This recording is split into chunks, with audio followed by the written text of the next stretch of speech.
Habit 3, which first things first. And I'm going to start with 2 questions, okay? So think with yourselves.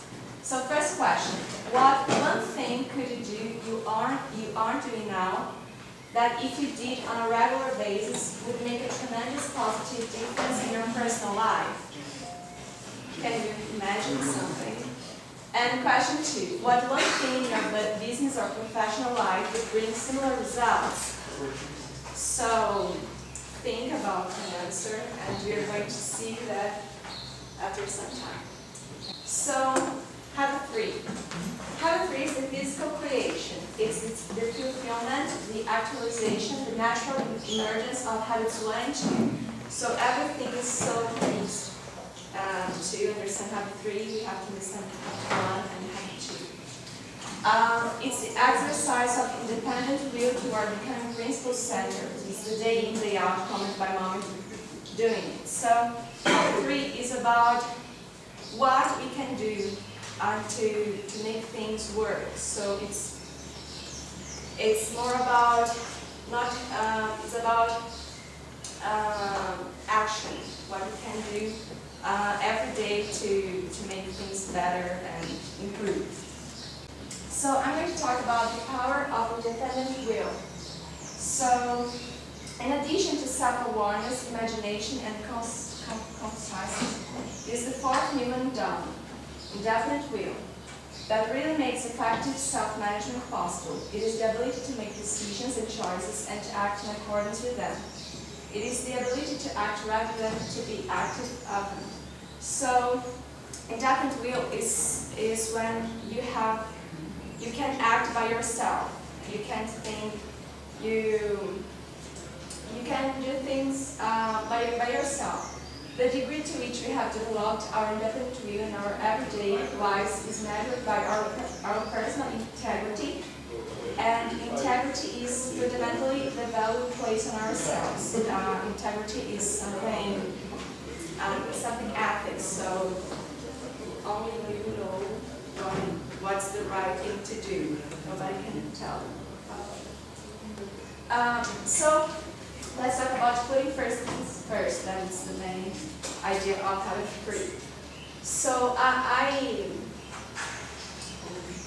there's a phrase of the common denominator of success that was written by Andreza. He says, the successful person has the habit of doing the things failures don't like to do. They don't like doing them either necessarily, but their disliking is subordinated to the strength of their purpose. So sometimes we do things, we do a lot of things, but we don't think what is really important. So habit 3 says that we have to think more, and we have to make a decision of what is really important to us. And you have to do these things first. You have to look at them and center in them. And there are some things that, like in the phrase that Ray said, there are some things that we don't like to do and we do not do, but they are also important. And the people, the successful people, they do these things, not because they like doing it, because they know that it is important for their successful. So it is so important. So their disliking makes them be higher in their lives. 4 generations of time management. I'm going to give an example. First, when we have a generation, the first one generally is the beginning, so it's not so well. It's not well explained. Like for example, it all began with the agricultural. In the book is said the agricultural generation. Then there we had the the industry generation, and now we have the information technology generation. So the first generation is about notes and checklists. So people started to make put some things on paper and, oh, I have to do it, and they write, but it's only good, it's only to make notes. Generation 2 is calendars and appointment books. It's the future, so it's more organized. So you put the days, what you have to do, and it's more about the future. You are only seeing the future, not the moment, the present. And generation 3 is really important. Here in time management field, idea of prioritization, setting goals, daily plan. So generation 3, you have to make a list, and there's only one thing that is not so good about generation 3. That's you make a list every day. You make that list every day to do your things, and it's all about time. Time. You have to manage your time. So it's only about time and your ideas. Now generation 4. It recognizes that the challenge is not to manage time like generation 3 said, but to manage ourselves. It's more human, so it's not only about time. We have to look at ourselves. Satisfaction is a function of expectation as well as realization. So we make that list every week, and you do not have to be concerned only about time and these kind of things on your job. But you have to look at yourself and people around you, not only about things that are not alive. Now we talk about urgent and importance. So urgent means it requires immediate attention. They press us on, us, they insist on action. So let's imagine something. Imagine that you are very busy, you have to go to a meeting, and you're at home putting on your clothes, and the telephone rings. But you are very busy. Although you are there and you have to go to the meeting, you stop anything you're doing to ask the telephone. So it's something urgent. You stop everything to do it. Now in importance. It has to do with results. It contributes to your mission, your values, your high priority goals. So it's something that you do not have to make it urgently, you do not have to make it now, you don't have to stop everything to do it. It's something more that brings more improvement to your life. And in the book, the writer says about the quadrants, and there is quadrant 1, quadrant 2, 3, and 4. And I forgot to put here, but I'm going to talk about each one. So quadrant 1 is that one that is urgent and important. So it is important and urgent, both. So it's something that you have always to be doing it, and you can never stop doing it. And people who are always on quadrant 1, they aren't usually so successful because they can't control their time. They are always doing urgent things, so they can't look at other things they want. Quadrant 2 is the best.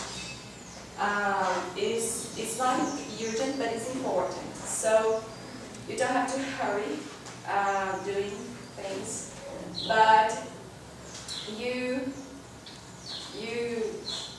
these things are important. So you can look at other things. You can be centered in your things.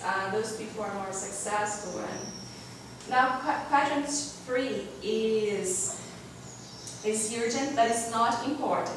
So people who are in quadrant 3 think that the things they do is important, but it's not important. So it's not our successful people.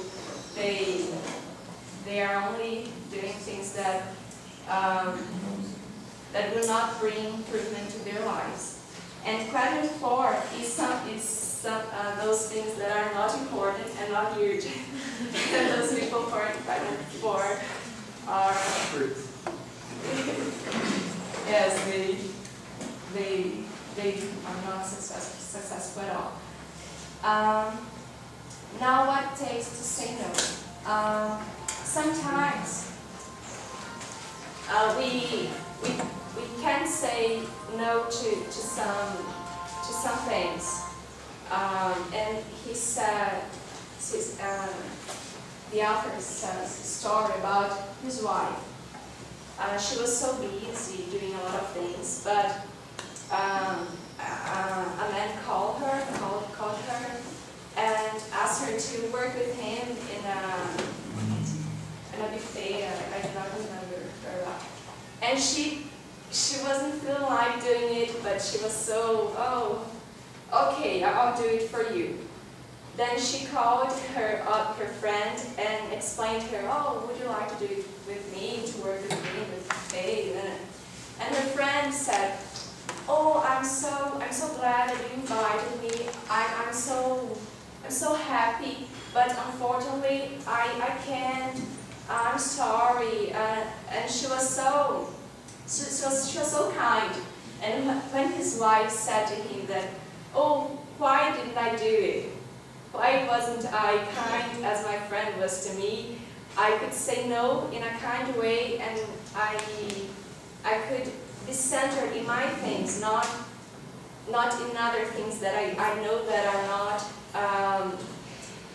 not so good to me, that will not make something good to my bigger to my life. So he says about you. Say no. Sometimes you have, of course, you want to say no to everything that appears to you, but you have to be able to not accept what you think is not important to you. And here's a phrase: the enemy of the best is often the good. So sometimes you say yes to something good, but you want to do something your best because you are in something good. You enter in something good. I think it's so interesting. The fourth generation is like the quadrant 2, that is the best. They fit pretty well, but I'm going to explain why the other 3 doesn't fit on the quadrant 2. The first generation, it seems to be responsible. They have no priority. They have little sense of control. That's why they not fit on the quadrant 2. The second generation, they feel they are a little more in control, but they have this schedule too much. They center in things that are not priority too. And the third generation, they plan each day and prioritize their activities, but they focus on the urgent. The first generation, like I just said, they have no priority, so they just go with the flow. They are not effective burden people because they produce little and their lifestyle doesn't help them to be better. The second generation, they plan and schedule their days.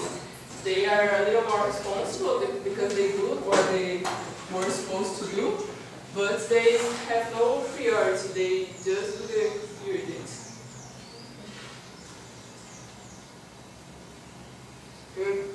And the third generation focus on the urgent, the now. They make no provision for managed growth and balanced way. They focus too much on the urgent what they have planned that they get frustrated. So that's why it doesn't fit on the quadrant 2. So there is a conclusion. All of them recognize the values of some kind of tool, but none produce a tool that informs a person to a life principle center. That is the focus focus of the quadrant 2 that is the best. The author gives the tools you need to fit on the quadrant 2. And there are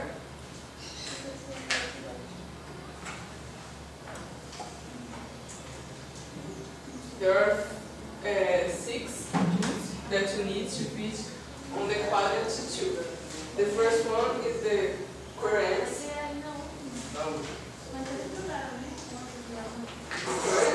That suggests you have to have harmony, unity, and integrity between your vision, your mission, your rules and your goals, your priorities and your plans, your disease, your discipline, and the balance. Because you can't focus on just one, because if you focus on just one, you are taking the other for granted.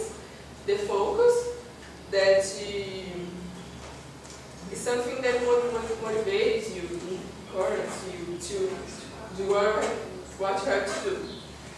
People dimension, because you can't just plan all the things and doesn't know how to deal with people. You have to change plans when something happens. The flexibility, that is almost the same.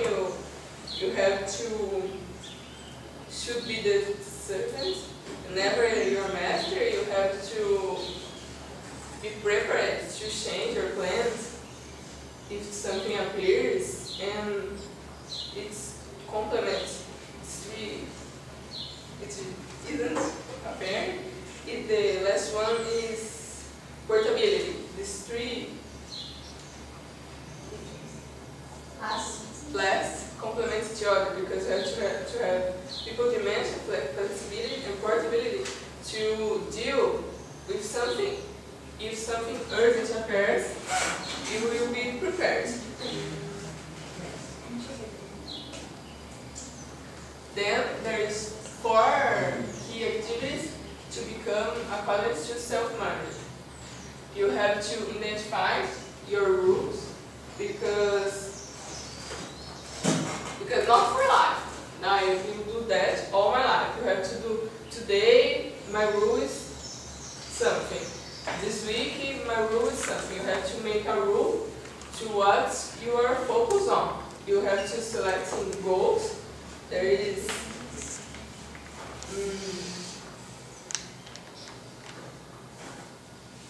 to think about the results you want. I want something and something. There was the goals that I think that I'm going to have success. And schedule, you can't be over scheduled, because it's not good, but you have to.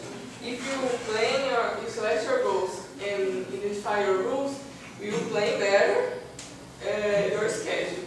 And the adapting, that is, you have to mix the other 3 and make it as a routine.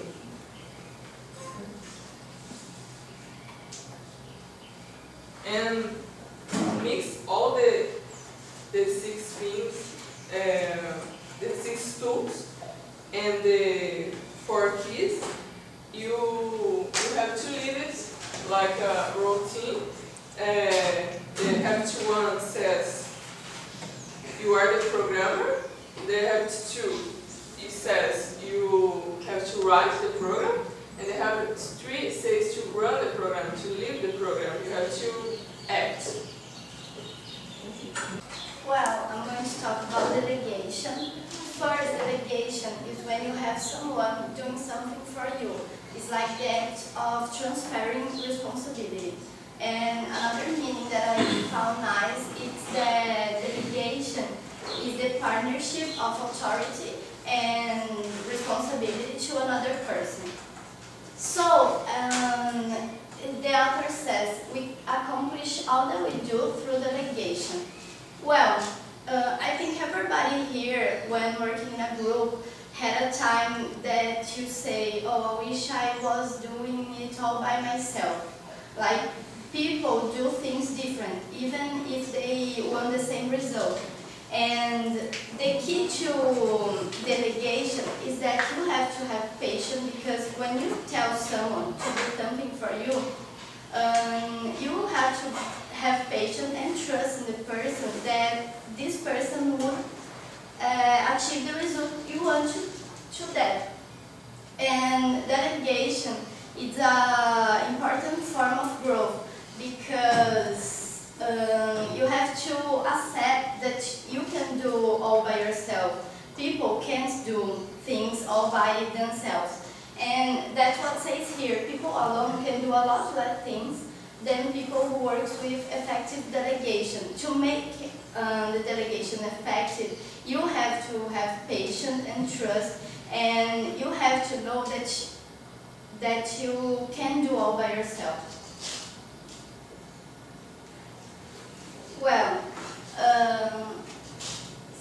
there are two types of delegation that the author divides.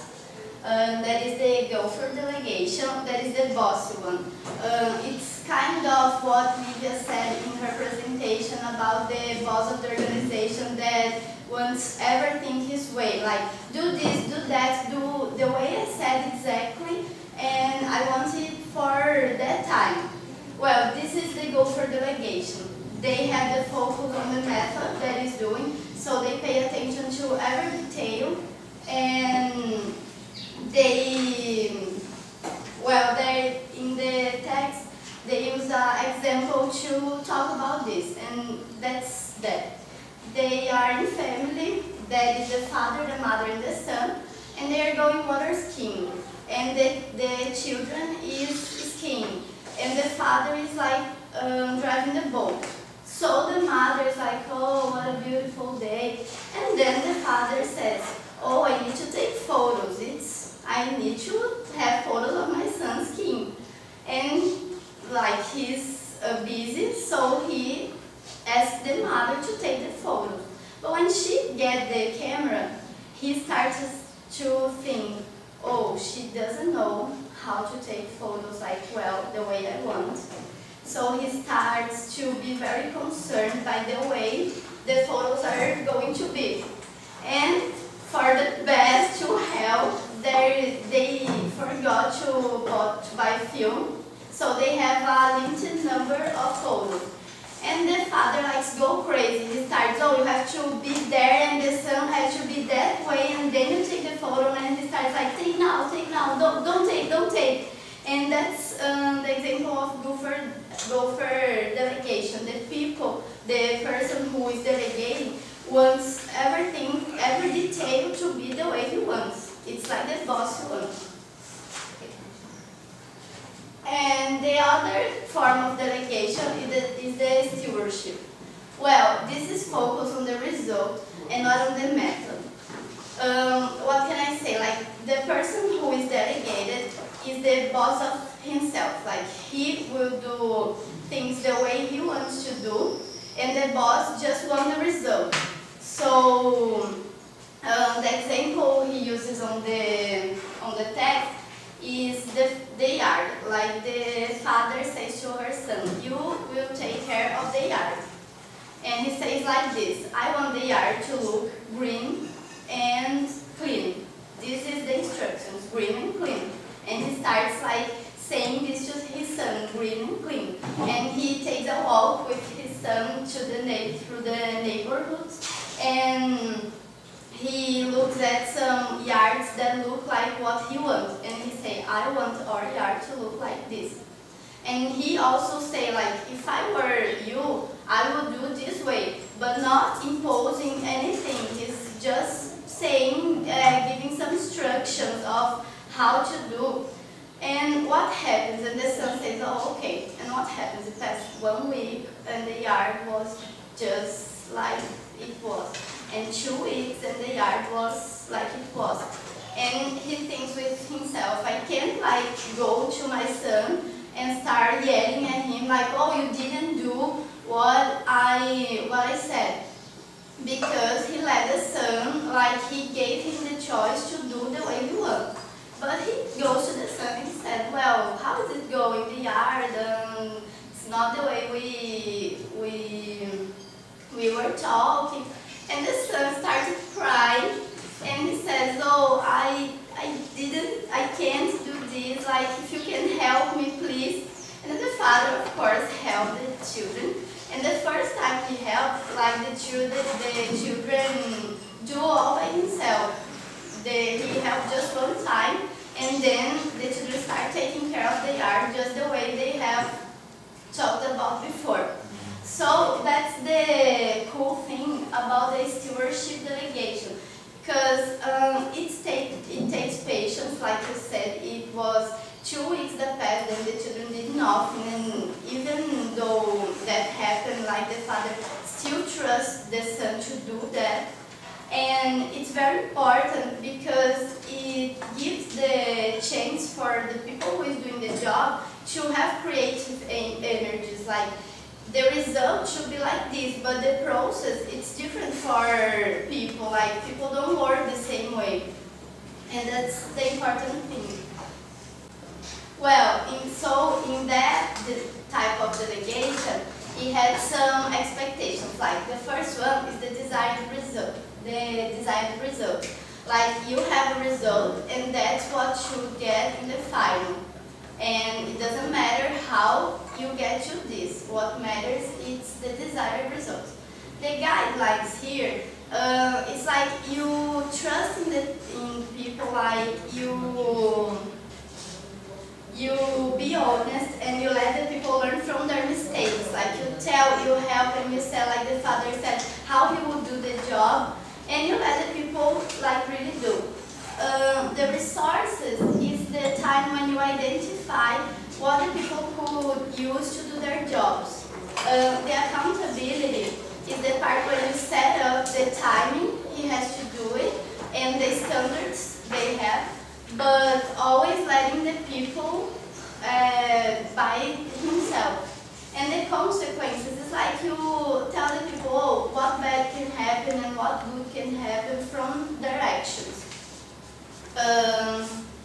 Well, the author, like, finished that saying that the key of effective management through delegation is intrinsic. It's not a tool or a technique.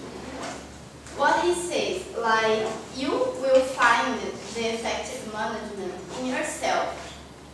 You don't need to have the tools. You need to be organized, and that's what the stewardship delegation will help you.